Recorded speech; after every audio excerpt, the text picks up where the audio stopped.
Playday number 4, the Banshee Cup continues, Season 2, and we are looking at Team Gia against Team Ultralisk, with Infernal Shrines being our first map in the best of 3 series here in the round robin phase of the tournament. Again, a quick reminder for everybody, this is a Captain's Draft tournament, so the teams were chosen. It was a little bit different. So the teams, the way that were formed is pretty easy. Players could sign up individually for the tournament. They didn't have to sign up as a team. That's specifically useful for people that have no friends. So, yeah. It is what it is. And then we had 100 players, more than 100 players actually sign up. Those players decided on 8 captains, so they voted. And the 8 captains drafted their teams out of that player pool. So now we have the 8 teams going up against each other in a round-robin format. After that, we're moving into a group stage, and then we're moving into the finals here. As I also explained in the past a couple of times, we still have the bounties that we had in Season 1. But we changed things just a little bit, because last time, Season 1, we came in with the bounty idea, but we wanted to also just gather a little bit of data. We wanted to see what works, what doesn't work, and we wanted to see how the players react to it and what the community likes. So now it's a little bit different. So we still have our bounty board here. We have in total for the tournament $2,500 of prize money, all thanks to Kevin, to Psykid, who also is the one we named the tournament after. His Sylvanas one-trick inspired it, the Banshee Queen. We have Sylvanas here. So yeah, Kevin, the Heroes of the Storm Sugar Daddy, still the one to thank for the tournament. And we split the prize pool this time. So we have 1,500 as a normal prize pool, the way that you're used to. It's getting split between the top 3 teams. And the remaining $1,000, those go into a bounty pool. And now what happens if as a team you complete one of these bounties is you get a ticket for the bounty pool. And at the end of the tournament, you get your share out of that bounty pool. The more bounties you completed, the more tickets you have, the bigger share you get out of that pool. So it really depends on how many bounties were completed and how many bounties did you complete as a team. We haven't seen too many yet. The question is always like, are we going to see more in the group stage? Are we going to see more in the round robin?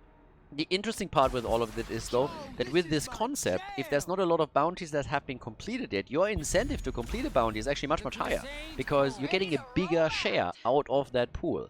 So, makes for pretty interesting risk calculations for the teams, risk-reward. And we had a lot of teams actually try to go for bounties, but only very few have been able to win them. I mean, you're giving yourself a handicap by playing a bounty. And as some people have pointed out, yes, not all bounties are the same. Some are harder, some are easier. That is by design.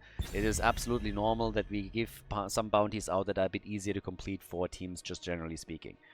The idea is to create some games that are fun. It's not to really push people into that direction. They have the choice to do it, but it's absolutely optional. If they just want to win the tournament and play without giving themselves a handicap, they can still do that.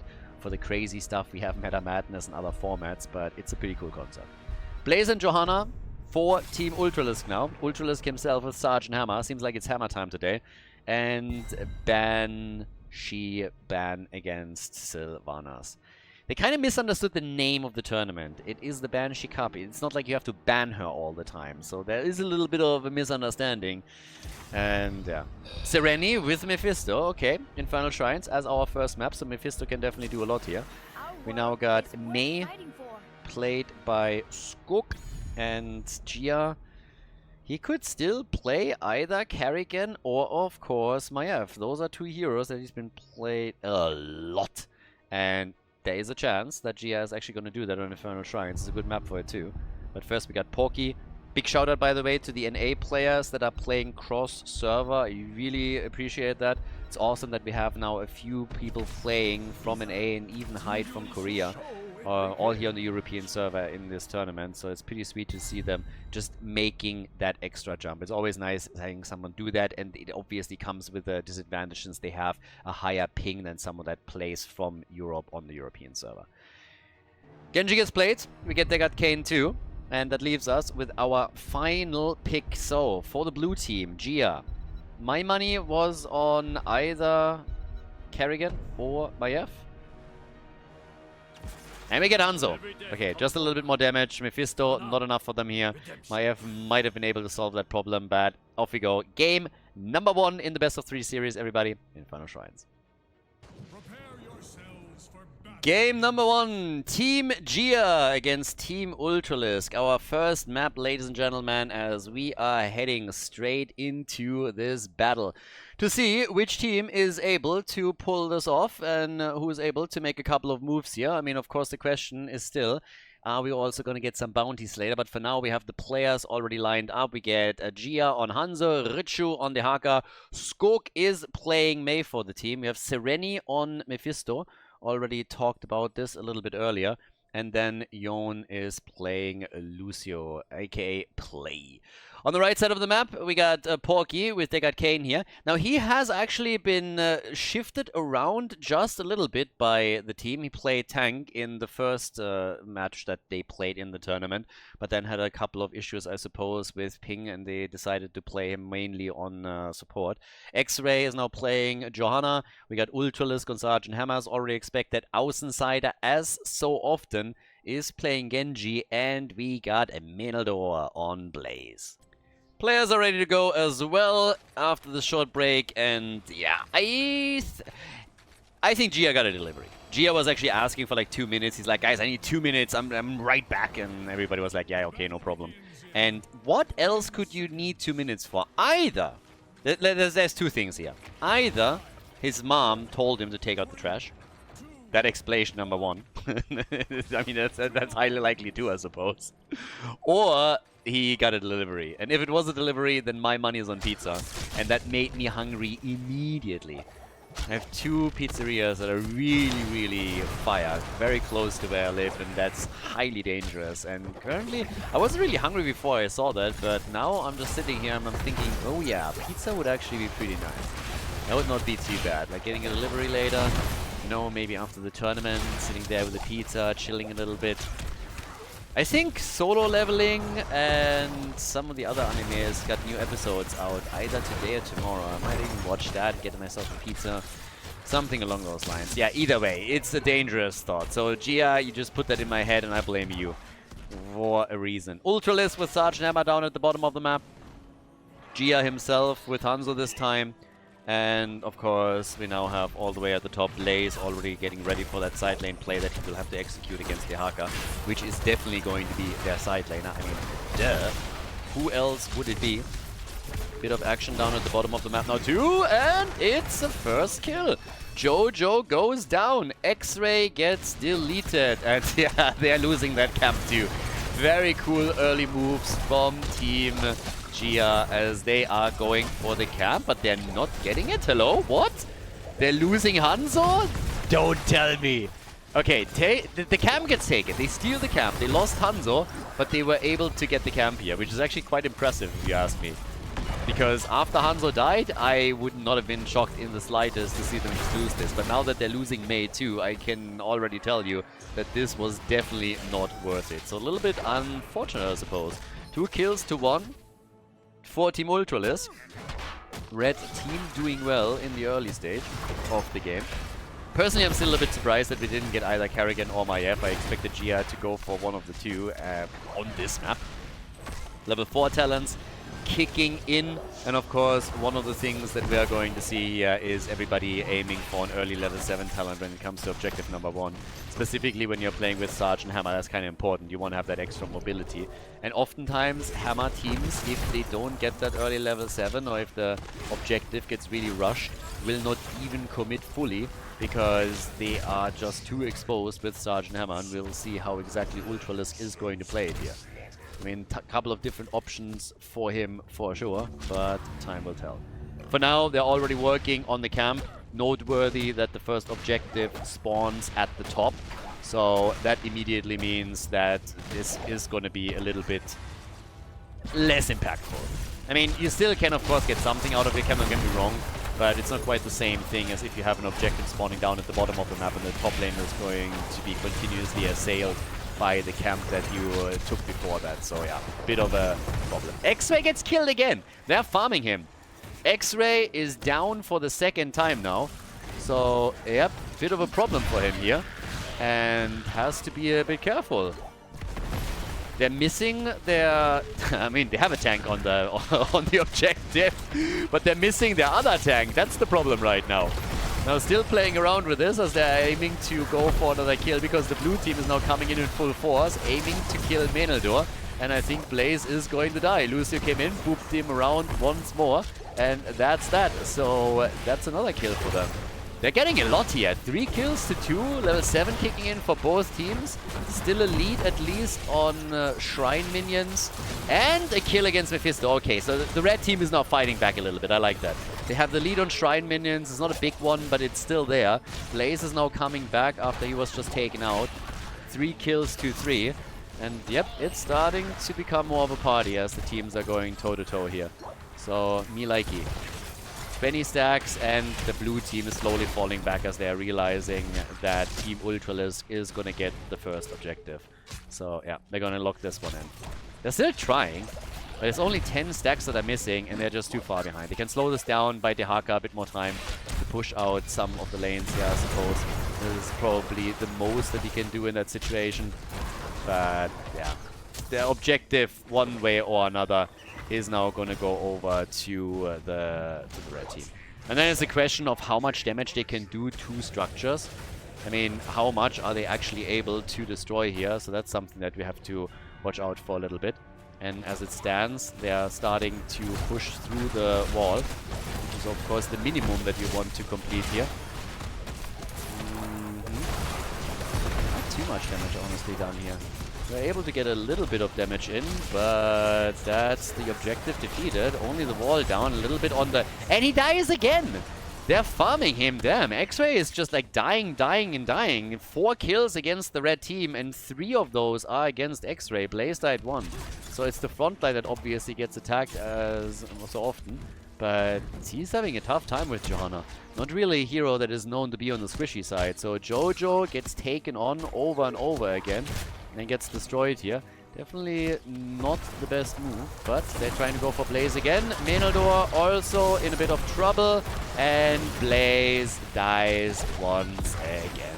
Blaze is down, Ultralisk with some damage of his own, but with level 10 abilities in their hands now, there is a significant lead in experience all of a sudden that they can capitalize on. And this is of course what they're going to try and do now. Capitalize on that early level 10, try and steal a couple of camps away from the opponent, make a few moves through that, and there's not really a reason why that wouldn't be successful for them. As long as the opponent doesn't have their own heroics, this is really just where you can make the biggest dent and take a couple of them out. So we'll see how far they can go with this now. Push to the middle wall is about it. Couldn't get another kill. Have used Hanzo's arrow. They were really trying for a kill, but yeah, couldn't quite get one. So yeah, not really too successful with that approach. But again, you always gotta try and build on what you have. We have now Lucio also with the sound barrier, by the way. Level 10 abilities on both sides for both teams. And still the move for the next camp. So camps are still being focused very heavily by the teams here. And for good reason, of course. Hanzo is down. He gets killed quickly. Dehaka coming in. Hanzo is gone. But Blaze and Genji are also missing. And that allows Team Gia to come in with another kill. They're taking down Deckard Kane. Yeah, so Deckard gets murdered. The old geezer is gone. And the camp's still up for grabs as the red team is starting to re-engage. Team Ultralisk trying to go for the camp here. And they're about to lock it in. So... it's a nice back and forth. It's a pretty nice back and forth now for the game here. Nobody has really taken too big of a lead just yet. And there's a half-level lead maybe in experience, but nothing too crazy, nothing insane, nothing really to write home about. Sergeant Hammer is of course a problem, and that's something that they're currently still dealing with here. But this is still a pretty sweet spot to be in. Wall halfway destroyed. Now the rotation towards the next objective, which they're of course going to try and grab. But overall, I gotta say that there's still a lot in play for the two teams now. I mean, first and foremost, now you have actual value out of the Shaman camp, which is again not being taken by the blue team. Blue team just decided that they're not caring about it. They're like, yeah, we don't need this. Instead, just let's go straight for the objective, see what we can do with that, if we can make a play here. And can they get a kill? They're definitely trying. I mean, yep, damage is coming in. So, alright. And 6 kills, 2-5. Mephisto down, Mei down. So it is Team Ultralisk that is getting some pretty sweet value out of that. Yeah, not too shabby. So, all the way up at the top, we now got Dehaka still holding his own and trying to at least make sure that they're not losing anything in regards to the hit points on the keep, the fort that they're running here. But Dehaka himself becomes the target very quickly, as only Sergeant Hammer is on the shrine and gets the Frozen Punisher for the team. Richu, even the bunker is up, and that's a kill. 7 kills to 6, they get the fort, and they got the kill against Dehaka. So, pretty sweet move. Really successful play that they were just now able to execute, and that is now allowing them to make maybe another move here.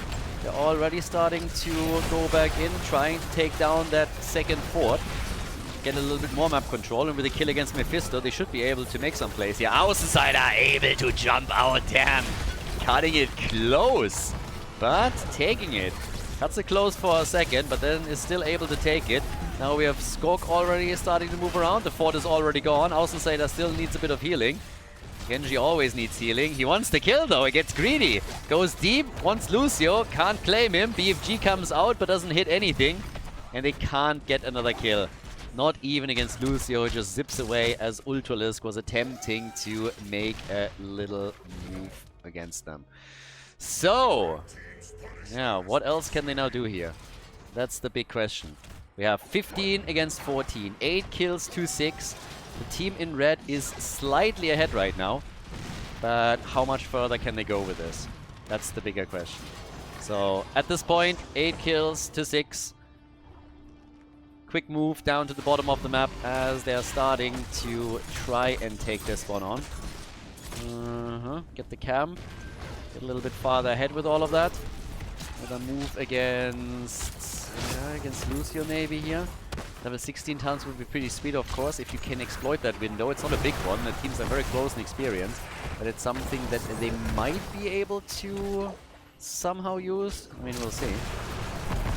So far, Sergeant Hammer has been doing really well for them. Ultralisk. It's always weird to me when I see Ultralisk on a hero like Sergeant Hammer. I mean, it's obviously not the first time that he played it. He played a lot in the past.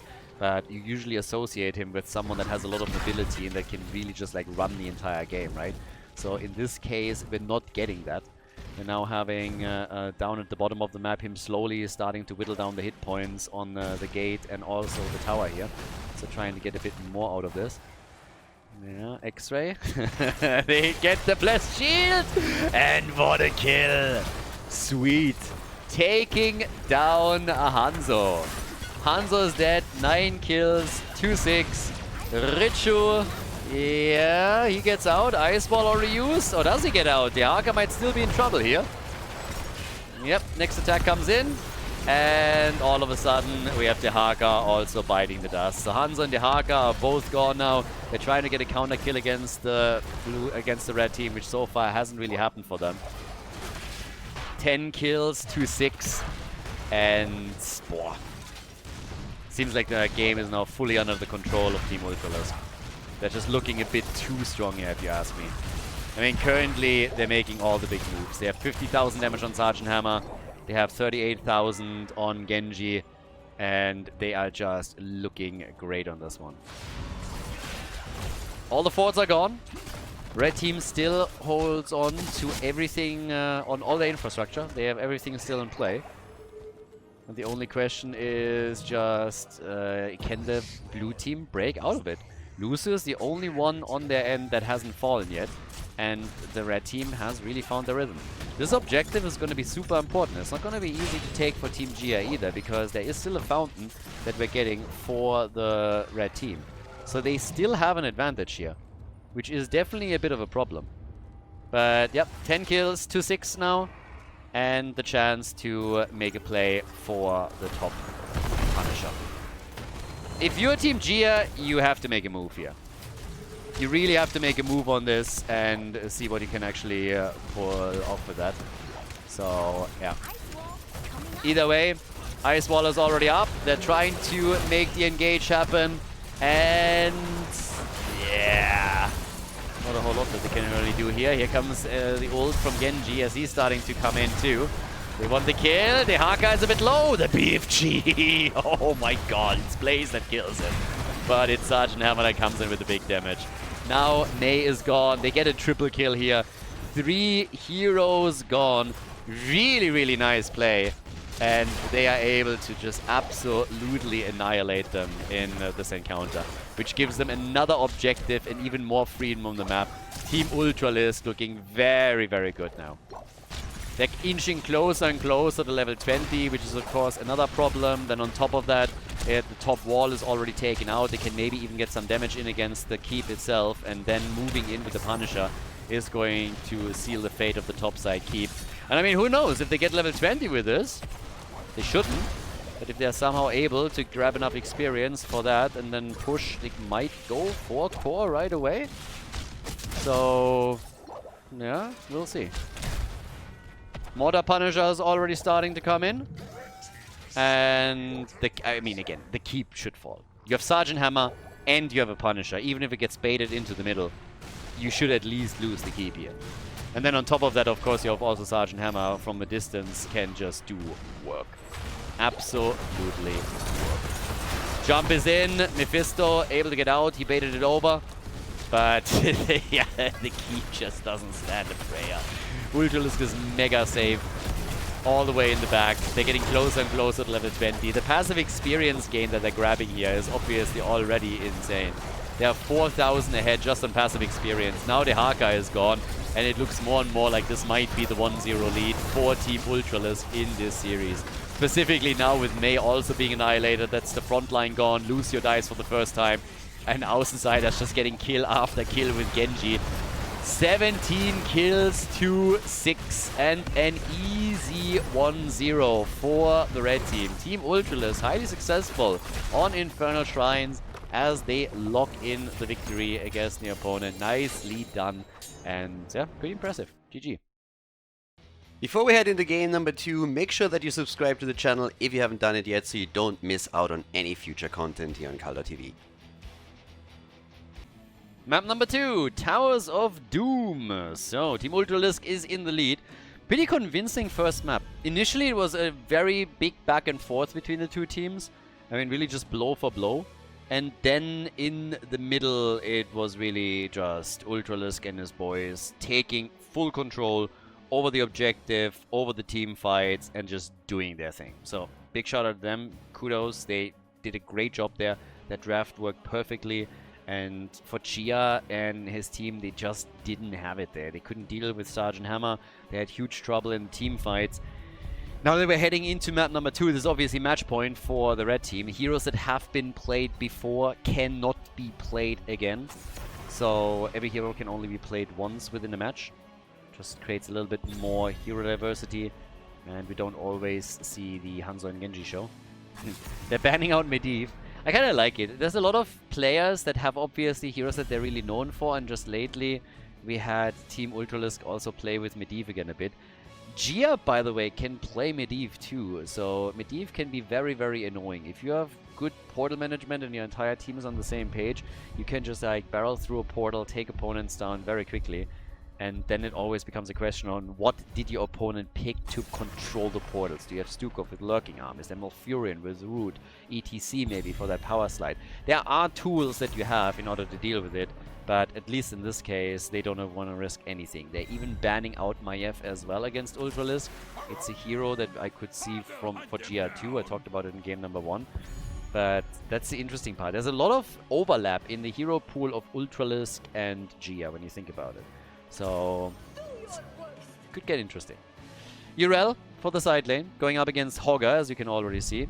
This would also be the map where you would expect Team Ultralisk to go for bounty, if they are interested in running any bounties there. And again, always a risk-reward calculation. What can you actually get out of it? We are in Playday number 4 now, and I'm not 100% sure on this now, but I think we have only 2 bounties complete. It's either 2 or 3. So there were other bounty attempts, but they were not successful. They weren't able to win with it.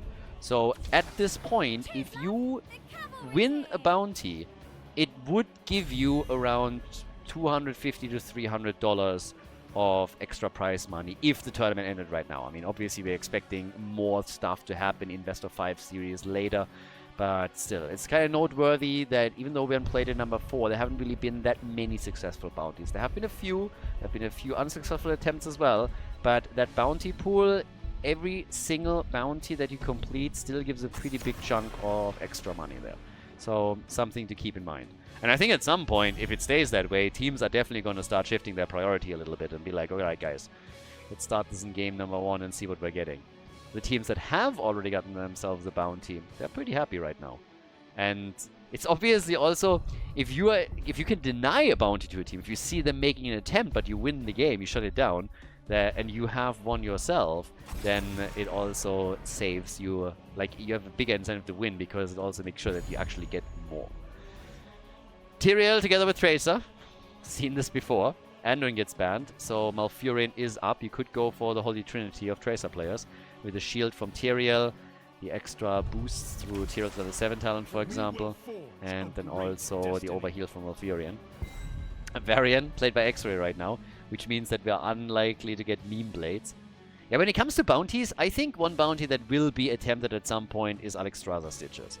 I see this more so happening in game number, let's say, 2, 3, 4, when it comes to best of 5s. It's more likely, but I think eventually we're going to see that attempted at least, probably on Tomb of the Spider Queen. Meme Blades Varian, not so sure about it. Malfurion, as expected, so he gets picked quickly. Junkrat as the additional damage dealer for them now, so we have Tracer and Junkrat. And then on the side of the red team of Team Ultralisk, as they're aiming for a 2-0 victory, Außenseiter with the final choice. More damage is needed.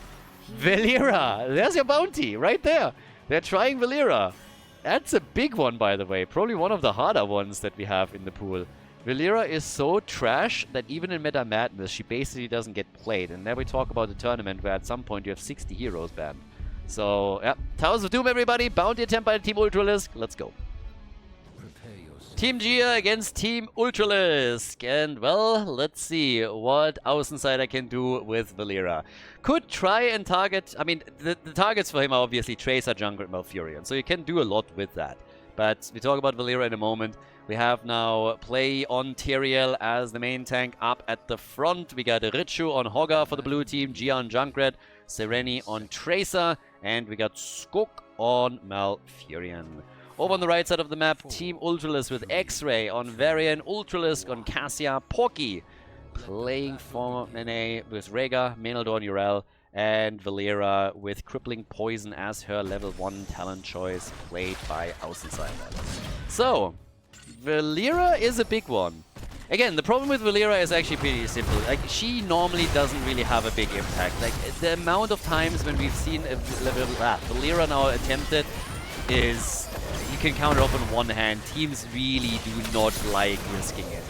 We've seen it once or twice, but honestly, even in Meta Madness, the hero sometimes doesn't even see play. And there we talk about a tournament format where towards the end of a series you have oftentimes 60 heroes banned out, so she should become an immediate option, but she's just so easily counterable and oftentimes just gets farmed, and this is going to be a massive problem. Außenseiter is going to try and turn it, come in with the victory here. The team feels that with Taunt on Varian and I guess Valeera following up, they can make some plays here. This is all going up against Tracer, and it's not only Tracer. I mean, if you get Junkrat, if you get Malfurion, all of those combos that they can execute here with the Taunt Varian and then the follow-up from Valeera can net you kills, and that's what they need to get here. And talking about kills, there's the first two. That is not only Malfurion, but also Tyrael eliminated. They nearly got Tracer as well. They're off to a good start. So, nice. This is exactly what we need here. Me likey. This is a good start. I would love for another team to join the ranks of teams that have completed bounties. Now, can they do it? They have insane combos. I mean, again, it's more about the chain than anything else. It's not like Valeera is going in and as an isolated solo hero is all of a sudden going to absolutely crush it. You know, this is not going to happen. What can happen, though, is really nice combo chains, specifically around Varian. And that is something that they're going to try to do right now. But yeah, either way, We're now looking at level 4 talents. That gives us also Taunt, which is obviously turning Varian finally into a real hero. I'm a real boy! Relentless strikes for Valera. And yeah, let's see if they can actually combo that off properly.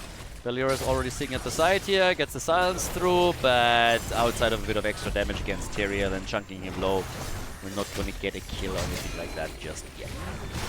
2 kills to 0. Not a leading experience or anything just now. But yep, Taunt is already out. Valera's coming in. They really need to go on the same targets here. You can already see them starting to drop low, and obviously Valera wasn't in position when Varian came in with a taunt. Maybe now a quick move? Nah, not quite. I like the idea behind it. I would love Valera to have an impact here. I would really like it, but even in the days of HGC, she very rarely had an impact. I still can remember that afterwards, Shrimpy, for example, was also trying to play Valera a couple of times with Ubi with a few games, but it was always with very limited success. The hero is just, yeah, lacking a little bit. Doesn't mean you can't win with her. I mean, obviously, they've played this before. They scrimmed with it. They think, hey, this is something that we can make work. But she's still the first one to fall on the red team side, followed by Cassia, who also gets crushed. So the blue team with the double kill themselves, and they make it a triple! Rega is gone, so Rega got murdered, he's annihilated, and the additional altar goes over to the blue team, to Team Gia, as they get 2 out of the 3. So, yep, good for them. Nicely done. Yeah, not too bad. Not too shabby. Now, of course, the question still remaining, how deep can they push this now? How much can they do with it? I mean, right now, the big question is, can they, for example, start to... I mean, in an ideal world, you want to take one of the bell towers, or at least like drop it low so that later on you can just easily pick it up. And I think this is something that they're going to soon try and do. All the way up at the top, we now have a Meneldor just like sitting tight here. Still against Hogger, of course. With 3 kills to 2, a small lead in experience has now gone over to the blue team. But yeah, it's time to party a little bit here. So, let's see. Down at the bottom of the map. Still trying to push this out. This game has come down just slightly. Valera is hunting Hogger, or at least trying to. He's making a couple of moves for that. Too impactful yet. But yeah, the attacks over here are still coming together. Alright, not too bad. But let's see how much farther they can go with this. I'm really curious to see if that Valera combo is going to work out the way that they intended it to. It would be pretty cool. I would really like it. But yeah. Either way, at this point, we're now... Oh! X-Ray! Oh, Varian gets caught and killed. Varian is down, Team Gia with another kill. And yep, they gotta retreat again. Urel is already on her way back towards the top with level 7 talents. We now got also Mutilate in for Valera. When we're talking about Cassia, she's gone into the plate of the Whale, and we have the Surge of Light. They are about... I mean, they are gonna lose that bell tower soon. There's another set of shots fired. This is a comeback map, of course. I mean, every time that you're playing on Towers of Doom, it's all about the late game. And you getting late game momentum. And then able to take structures out, get bell tower conversions going, go for the altars. That's all about late game. Level 10 kicks in. There's a half-level discrepancy between the two teams. So slight advantage. And we have Twilight Dream for Malfurion. So no Tranquility, nor heals. Twilight Dream instead for him. Trying to get the silence in. So it's going to be a bit of a silence battle that we have between the two teams too. But, yeah. Move in the middle of the map. Bloodlust. Bloodlust for Rega. And Valera with a Cloak of Shadows. So Außenseiter's already starting to dish out some damage here. Taunt hasn't been used yet. Varian is still waiting for that engage. Obviously they know where he is and he can't close that gap. But they would love to get him in action and then have Valera follow up on that if they can. I mean, together with the Bloodlust, you can really just tell, okay, they want to go ham here. There's Sanctification against it. Oh, Bell Tower, yeah, not even close. Valera still sitting easy at the side. Yeah, so far so good. They go for a tower. And already start up. Malfurion. Oh, I thought they would go for him. Twilight Dream is used. And Valera has to hightail it out of there. No chance for her. Re-engages as they're trying to get the kill. Rhaegar gets chased. Oi, oi, oi, Tracer diving deep for that kill, but the kill from Porky was just there in time to make sure that Rhaegar doesn't fall. So they are able to keep him alive. But the entire thing got shut down by a really nice Twilight Dream from Malfurion. They didn't get a kill. They now lose Tyrael, but that definitely put a dent into the plans of Team Ultralisk, at least initially. Now the red team still got the kill that they were looking for. Can they build on it? Yeah, they go for Tracer. Silenced, and there it is. Valera value getting a kill out, and that's now 4 kills to 4 as they're starting to chase Hogger. They want to go for Richu. Silence is in, and a really nice engager from Valera as she picks up a 2nd kill against the blue team. 5 in total now to 4. Valera is sitting at 13,000 damage. That's less than Varian, but still. She's chipping in. She's chipping in. She's pulling her weight. She doesn't weigh a lot, so it's easy.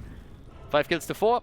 And the chance to steal the opponent's camp away, which is exactly what they did first and foremost. Now another little play being made right here for Tyrael, but he's still fine. Play is able to get out there quite easily. 33,000 damage for both Junkrat and also Cassia, so the two of them doing work. And Valera, I mean, again, they got some value out of her. So they're trying to get to level 13. They're trying to build up the momentum that they got in level 1 that would that allowed them to go hard. Question, of course, is can they do it here now as well? That would be the big one.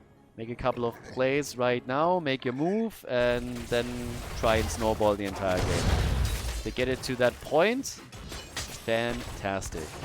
So, question is, can they go that deep? But, as is, we're gonna figure that out in just a moment. For now, we're having still 13 for both the teams. We get the Strangle talent picked up on level 13. We have Valera still hiding in the shadows a little bit, hoping for an easy rotation of one of the players on the blue team side to fall straight into that trap. And kinda doubt that's going to happen, but I mean, you never really know there, so we'll see. They are getting the catch with the Valkyrie for a moment, but Recall is there. Tracer still in trouble, but so is Außenseiter. So yes, Valera is low, but they get the kill on Tracer, and they're taking Junkrat down. So once again, with the engage from Team Ultralisk, they're able to pick up multiple kills, and that puts them firmly into the driver's seat right now in this game. 7 kills to 4, chance to now tie the points on the core itself. But momentum and an experience advantage for the team in red. Ultralisk and his boys, they get the shots fired, and they get all of it 24 to 28. So they've taken the lead not only in experience, they've also taken the lead now on shots on the core. Really nice position for the red team to be in. It's not a massive gap in experience yet, but it's just the momentum that they were able to gain. Now, the one thing to really point out is that this bell tower over here is super, super low. Now, first of all, anybody could pick this up at any point if they wanted to, but also if, for example, there is some momentum that gets into the hands of the blue team of Team Gia, then they can always move over and take that bell tower and just increase the momentum. So that is a little bit of a problem, or a little bit of a danger at least, that the team has to be aware of. And yeah, we'll see what they can do with that.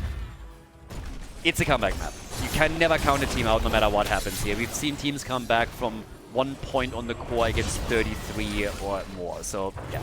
But Hogger getting killed here, just falling into the trap, getting annihilated, and losing his life to Valera this quickly is obviously already a problem that they have to deal with now. It's another 5 versus 4 situation. They're continuously outnumbered by the opponent, and it is something that you normally just want to avoid as much as possible. Now, cams are still up for grabs, and this is an opportunity that the red team just doesn't pass up on. They're just sitting there immediately saying like, alright boys, this is ours, thank you very much, we're going to take over here. They can still push down at the bottom of the map now with another little play made, and what they want is level 16. Get the talent advantage and then start taking your opponent down quickly. But, oh, the kill against Cassia! Oh, they tried Bloodlust there also to get the move speed advantage to get out of the fight, but now Porky gets chased and he gets out. He's still able to escape. Good for him. Rhaegar is still alive. but they take the bell tower, and this is exactly what I talked about earlier. Both of the bell towers are now gone. I don't even know why they were sitting close to the bell tower and they just didn't escape all the way. Now they lose Rhaegar, now they lose Varian. I think at least those 2 deaths were avoidable here. 7 kills to 8. Ural is at least sneaking one of the triple altar phase at the top. That's good for them. They're going to lose the other 2. And with a 5-3 bell tower situation, that's of course likely going to be 10 points off their core. So Team Gia is not giving up on this game. Neither should they. We have now 42,000 damage for Cassia. They have to retake the bell tower, of course, if they want to have any kind of impact here. And Cassia is already trying to take the minion waves out. Junkrat is top damage in the game with the 48,000 that he brings to the table. And yeah, just generally, situation for them is pretty good now. 5 versus 4, nice back and forth game. They were able to return the favor. And now the question just simply remains whether or not they can win the entire map and then force game number 3. It's 21 points on the core against 18, so it's not like they have an absolutely insane lead or anything, but they can slowly start building on this. We have still Varian up at the front, goes in with the taunt. And there's the ult from Cassia, but again, supports are ready for this. Malfurion, good work there. Nicely done. So once again, here comes a little move. Can they go for the Riptide kill? Oh, they nearly got it, but it got destroyed before. X-Ray, Tracer is dead. Holger was also super low and would have nearly fallen, but then they go in and get the kill against Tracer first, and now the chase is on. The ult for Varian is up, so he can go for taunt. I mean, he can definitely hit it. He just needs to get close enough, and Rhaegar helps him out with that. So they are able to take Hogger out.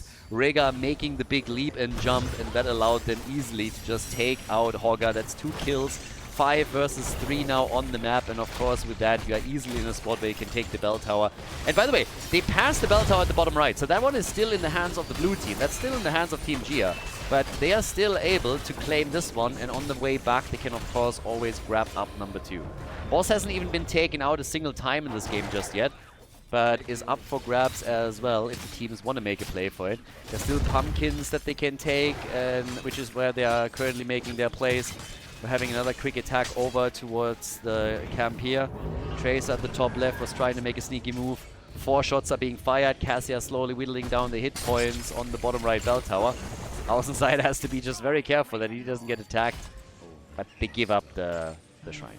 The altar is being given up. They're retaking at the bottom of the map. I suppose that the idea was at least initially to try and delay it long enough for them to take it before the altar is channeled fully, but that didn't quite work out for them. So as it stands, we have a 2-level advantage for the red team, and that's of course massive. 5 bell towers to 3 now on top of that, but just having a situation in which you have 2 levels of a lead and you're closing in on level 20 is crazy good. Valera with Seal Fate as a level 16 talent. We got the Martial Law for Cassia.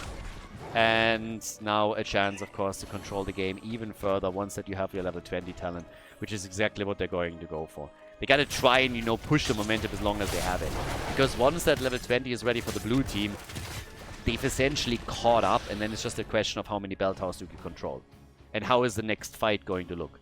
So that's something that you have to keep in mind in these situations as well. Valera went on 20 into elusiveness. We have on top of that Rhaegar also upgrading his ult, and now we're talking about Gladiator's washout over here. And just the duration increase alone is already big. So some really huge tools that could now be used by the team in red in order to make some moves here. Just simply, are they going to do that? Altars activating again. And it's again 1.5 level lead still. It's such a mad advantage currently for Team Ultralisk. They want that 2-0 and they want the bounty. I mean, again, there's a lot on the line here. Bounties are expensive at this point. Yeah, X-Ray gets saved and they take Junkrat. Oh boy, that could be the beginning of the end. Now, the blue team is still obviously ahead in points on the core, but keep in mind there's a boss out as well. If you are now going for both of these altars and boss, that's 14 points off the blue team's core. That would put them not only into the single digits, but it would put them down to 3. And this is exactly the kind of play that they're making. The altar at the bottom of the map is at least going to be retaken, so they're likely going to walk away with 4 points on the core. But everything up here, Yeah, it's going to be 4 points on the core. Which means 1 altar. But at least on pumpkins, they're a little bit safer. So yeah, shots get fired from the boss. Half a level until 20. But the red team can't get cocky. This is a comeback map. I know, I've been talking about it over and over again. I sound like a broken record. But we've seen too many games on this map that have been turned around on the last play that we would just simply sit there and disregard that. With level 20, as long as you have it, trying to make a play for the bell tower at the bottom of the map makes obviously perfect sense. You're going to try and make a move as much as you can right now. They're at least getting the bell tower converted over before level 20 hits, so that's what it looks like. But yeah, let's see if they can do a bit more. They want to kill, and they get it! Tyrael gets taken down. And Valera, I gotta say, she actually gives them some value. The combo that they're attempting with her as a follow-up on either Cassia's ult or Variant's ult is working out quite nicely. So she has been one of the toughest heroes to get a win with for a long time right now. I talked about Meta Madness and her not getting play whatsoever, but at least in this game she is, for now, working out for the team. So getting some good damage out, getting them a couple of kills, and that's all that you need at this point. So yep, kudos to Außenseiter making this work. Level 20 talents for both teams now. Valera herself with 35k in damage, second highest on the team.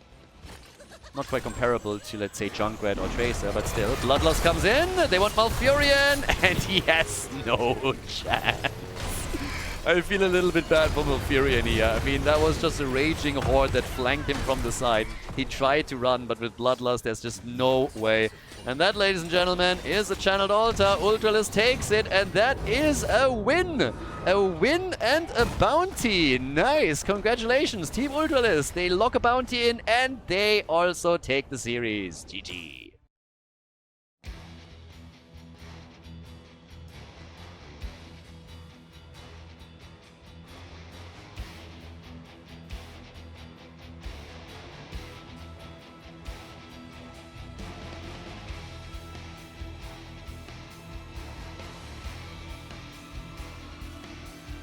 Thank you everybody for watching the video today. I hope that you enjoyed the show and the commentary.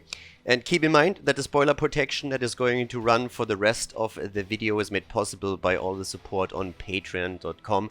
So guys, if you want to support my work, if you want to help me start new projects and keep the spoiler protection in place, please consider heading over to patreon.com/Khaldor. There's also a link in the YouTube description, and check that out. Thanks in advance, and see you guys next time with more esports coverage here on Khaldor TV. Have a great day.